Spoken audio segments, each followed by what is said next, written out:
Salam alaikum. Bilan énergétique dans un circuit électrique. Paragraphe 1. Énergie électrique reçue par un dipôle. 1A. Expression de l'énergie électrique reçue. Un circuit électrique, il est constitué par des dipôles, des fils de connexion, un interrupteur, et l'élément essentiel dans le circuit, c'est le générateur.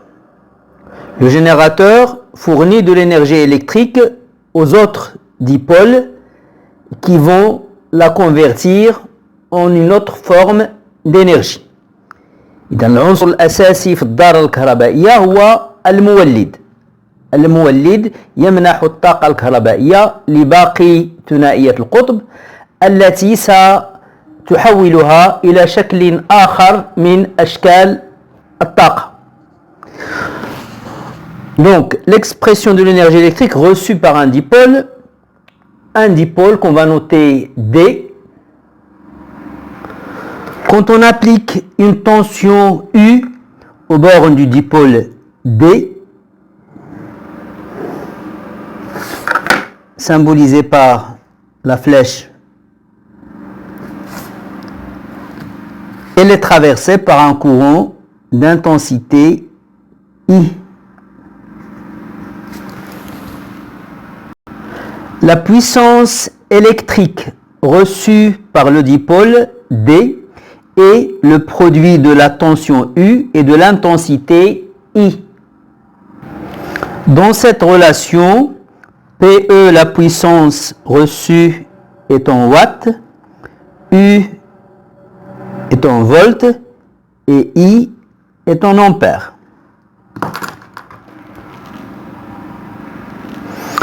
L'énergie électrique reçue par le dipôle, c'est le produit de la puissance PE fois la durée du fonctionnement, delta T.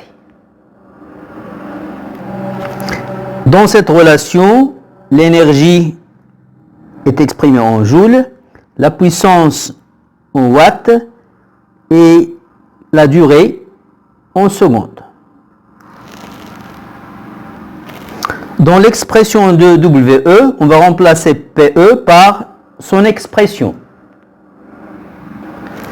PE, c'est la puissance électrique reçue par le dipôle D. WE, c'est l'énergie électrique reçue pendant une durée delta T. 1.2. Cas d'un conducteur ohmique. Un conducteur ohmique, c'est un dipôle passif qui reçoit l'énergie électrique et la convertit totalement en énergie thermique par effet Joule. L'effet Joule, c'est la transformation de l'énergie électrique en énergie thermique. Le conducteur ohmique est caractérisé par sa résistance R. Quand on applique une tension U aux bornes du conducteur ohmique, elle est traversée par un courant d'intensité I. Le conducteur ohmique est caractérisé par la loi d'Ohm qui relie U à I. On va la noter si vous voulez UR. La relation c'est UR égale à R fois I. C'est la loi d'Ohm. Elle caractérise le conducteur ohmique. Le conducteur ohmique reçoit une puissance PE qui est égale à U fois I. Or, U, c'est UR, elle est égale à R fois I. Donc, si je remplace U par RI, j'aurai R fois I. Donc, ça sera R fois I carré. Donc, PE reçu par le conducteur ohmique, ça sera R fois I carré. La puissance électrique reçue, c'est R fois I carré. Or, le conducteur ohmique ne produit que de l'énergie thermique. Toute l'énergie électrique qu'il reçoit, il la convertit en énergie thermique. Donc la puissance qu'il va fournir, c'est une puissance thermique qu'on va noter PTH, puissance thermique. Parfois on la note aussi PJ, en référence à l'effet Joule. Elle est égale à la puissance reçue. Donc elle est égale à R fois I carré. Dans cette relation, dans la loi d'Ohm, U elle est en volts, R en ohms et I en ampères. Donc ici PE elle est en watts, R en ohms et I en ampères dans le système international. Pour avoir l'expression de l'énergie, il suffit de multiplier la puissance par la durée delta T.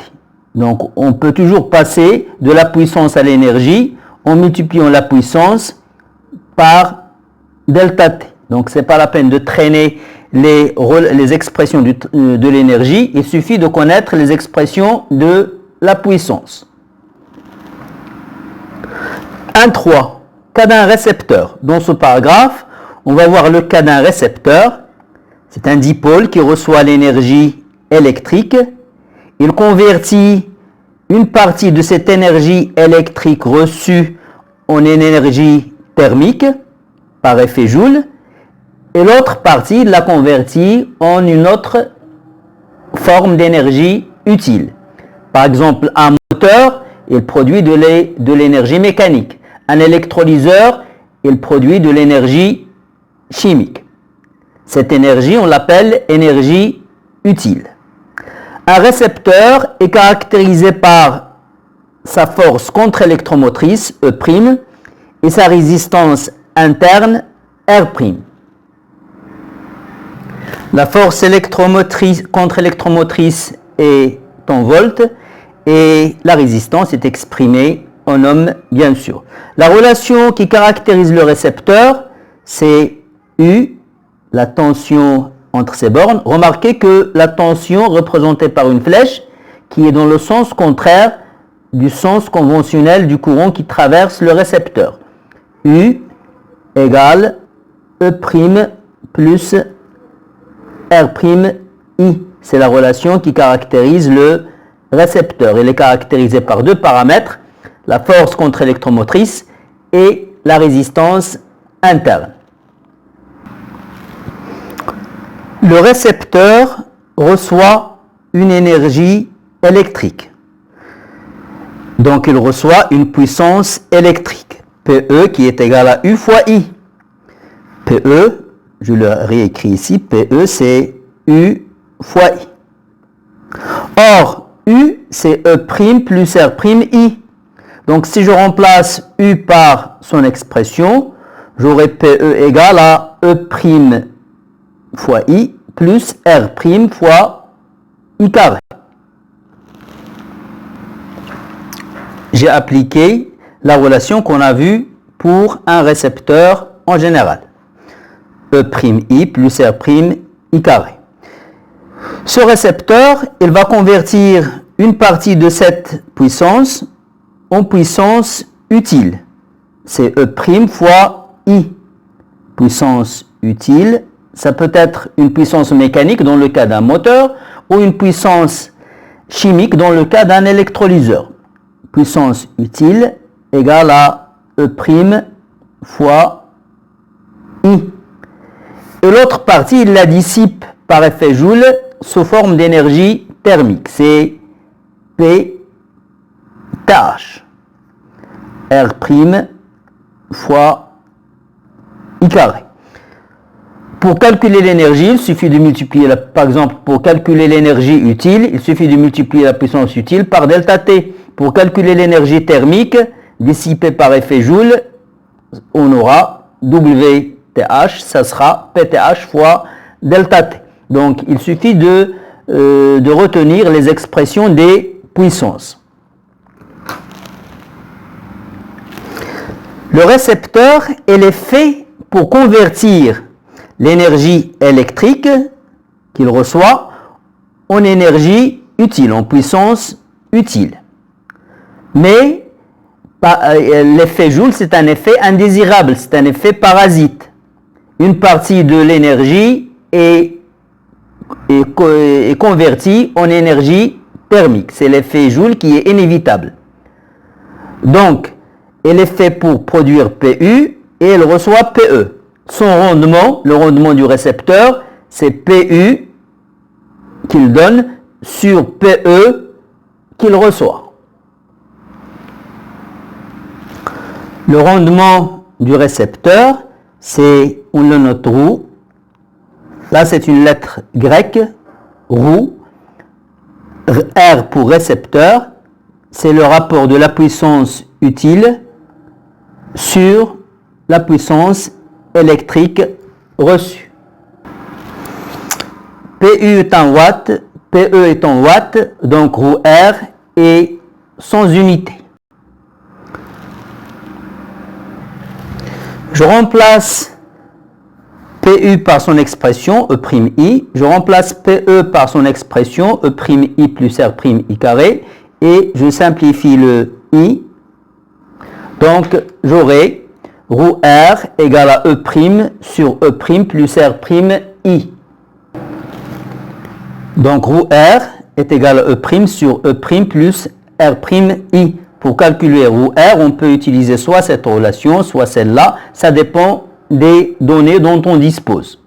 Remarquez que E' plus R', E' il est positif, R' positif, I positif. Donc, ce terme-là, il est supérieur à E'. Donc, ρR est automatiquement inférieur à 1. ρR est inférieur à 1. On l'exprime souvent en pourcentage. Exemple, supposons par exemple que ρR est égal à 0,75.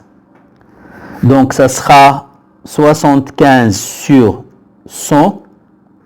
On va noter 75%.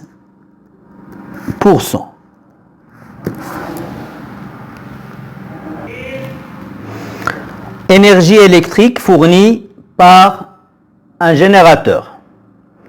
Un générateur, c'est un dipôle qui a une borne, un pôle positif et un pôle négatif. Le sens conventionnel du courant est le sortant par le pôle positif. Et la tension positive, c'est la tension UPN. Remarquez que la tension positive est représentée par une flèche qui a le même sens que le sens conventionnel du courant. C'est la convention générateur. Le générateur est caractérisé par sa force électromotrice E et par sa résistance interne R. Et la tension à ces bornes s'écrit UPN égale à E moins RI. Le générateur fournit de l'énergie électrique au reste du circuit électrique. La puissance électrique qu'il fournit au reste du circuit, c'est PE, qui sera égal à UPN, le produit de la tension entre ces bornes, et l'intensité du courant qu'il débite. C'est UPN fois I. Donc, PE égale, si je remplace UPN par son expression, j'aurai donc EI moins RI carré. C'est la puissance électrique qu'il fournit au reste du circuit. L'énergie, donc, il fournit au circuit une puissance électrique EI moins RI carré. L'énergie qui est produite, l'énergie globale qui est produite par le générateur, seule une partie est fournie au circuit. le générateur a lui aussi une résistance. Donc lui aussi est le siège de l'effet Joule. Donc il va dissiper une partie de l'énergie qu'il produit par effet Joule. Il va la convertir en énergie thermique. Donc le générateur va dissiper une partie de l'énergie électrique, donc une partie de la puissance électrique globale qu'il produit, il va la dissiper par effet Joule. On va la noter PTH. Et elle sera égale à sa résistance R fois I au carré. La puissance thermique, elle a la même expression partout. C'est la résistance fois l'intensité au carré. Donc la puissance électrique dissipée par effet Joule en puissance thermique dans le générateur, c'est PTH égale à R fois I carré. Donc le générateur, une partie de la puissance globale qu'il produit, il la dissipe par effet Joule, et l'autre partie, le reste, il le fournit au reste du circuit. Donc le générateur doit produire une puissance globale qui est égale à la somme de la puissance qu'il fournit au circuit extérieur et de la puissance qu'il dissipe lui-même par effet Joule. Donc, on va la noter PG. PG, ça sera PE plus PTH. PG, la puissance globale, ça sera PE plus PTH. Or, si on fait la somme de PE et de PTH, là j'ai EI moins RI carré plus RI carré. Le RI carré va se simplifier et il restera EI. Donc la puissance globale, donc ça sera la puissance globale, ça sera E fois I. Donc EI moins RI carré plus RI carré donne EI. Donc la puissance globale générée dans le générateur, c'est PG égale à E fois I.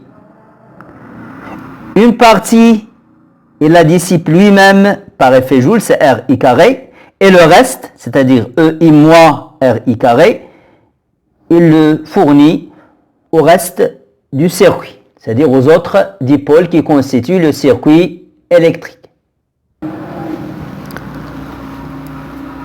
Le générateur est caractérisé par sa force électromotrice en volts, sa résistance interne qui est exprimée en ohms, la puissance globale qu'il génère, la puissance thermique qu'il dissipe par effet Joule et la puissance électrique qu'il fournit au reste du circuit.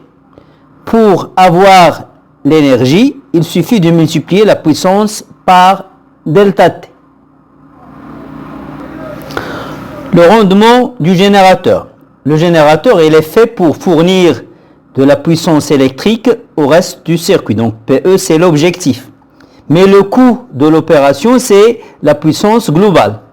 Donc le rendement, c'est l'objectif sur le coût. PE sur PG. Le rendement du générateur, rouge G, c'est PE sur PG. Je remplace PE par son expression et PG par son expression. Je simplifie le I et j'aurai finalement PG égale à E moins RI sur E. E moins RI est inférieur à E, donc rouge G, le rendement du générateur est inférieur à 1. On l'exprime lui aussi en pourcentage. 3. Bilan énergétique dans un circuit. 3.1. Cas d'un circuit en série. Soit un circuit électrique en série constitué d'un générateur de force électromotrice E1 et de résistance interne R1, d'un moteur de force contre-électromotrice E'1 et de résistance interne R'1, d'un conducteur ohmique de résistance R, d'un générateur de force électromotrice E2 et de résistance interne R2 et d'un électrolyseur de force contre-électromotrice E'2 et de résistance interne R'2. Force électromotrice, force contre-électromotrice, force électromotrice et force contre-électromotrice. Remarquez que les deux générateurs sont montés en série et en conjugaison. Ils débitent dans le même sens. I, le pôle positif de l'un et du côté du pôle négatif de l'autre. L'intensité du courant dans le circuit en série, c'est I. L'énergie électrique générée, l'énergie électrique globale, produite par le générateur 1 et le générateur 2, se transforme essentiellement en énergie thermique dans le générateur, dans l'autre générateur, dans le moteur, dans l'électrolyseur et dans le conducteur ohmique, et en énergie utile, énergie mécanique dans le moteur et énergie chimique dans l'électrolyseur. L'énergie se conserve, c'est le principe de la conservation de l'énergie. Donc la somme des puissances globales sera égale à la somme des puissances utiles et des puissances thermiques. La puissance globale du générateur 1 plus la puissance globale du générateur 2 est égale à la puissance thermique dissipée dans le circuit plus la puissance utile produite par le moteur plus la puissance utile produite par l'électrolyseur. Je remplace chaque puissance par son expression. Donc E1I, E2I est égal à l'énergie thermique. C'est la résistance totale du circuit, c'est-à-dire R plus R1 plus R2 plus R'1 plus R'2, le tout fois I carré. Puisque tous les dipôles sont traversés par le même courant I. L'énergie dissipée dans le conducteur ohmique par effet Joule, c'est RI carré. Dans le générateur, c'est R1I carré. Dans le générateur 2, c'est R2I carré. Dans le moteur, c'est R'1I carré. Et dans l'électrolyseur, c'est R'2I carré. Donc, je mets le I carré en facteur. La puissance utile dans le moteur, c'est-à-dire la puissance mécanique, c'est E'1I. Et dans l'électrolyseur, c'est E'2 fois I. Là, je peux déjà simplifier le I.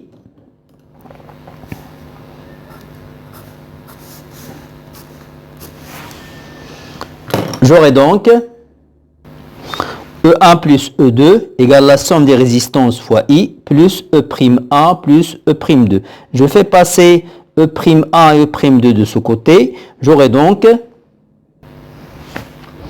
je fais passer ce facteur au dénominateur. J'aurai donc I égale à E1 plus E2 moins E'1 plus E'2 sur R plus R1 plus R2 plus R'1 plus R'2.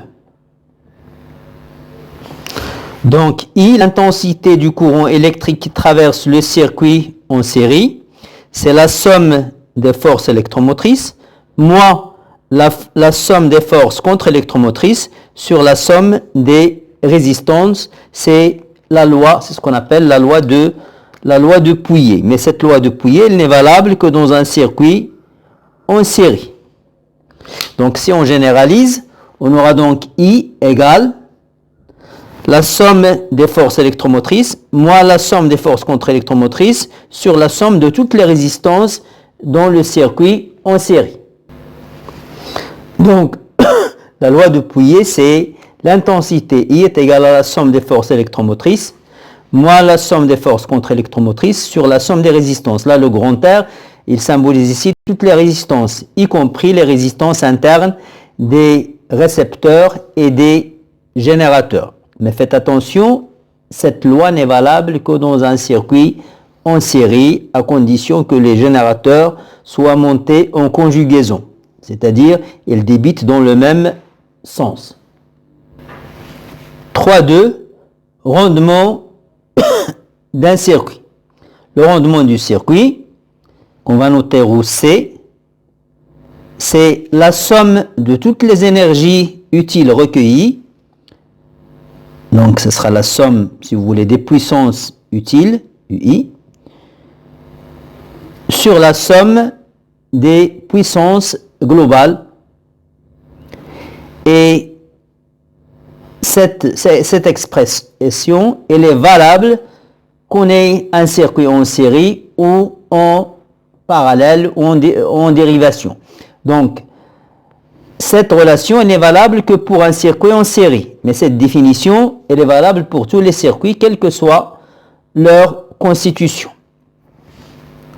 Rho C, c'est une grandeur sans unité. Et elle aussi, elle est inférieure à 1 puisqu'il y a perte d'énergie par effet Joule. Merci pour votre attention et à bientôt dans une prochaine vidéo, Inch'Allah.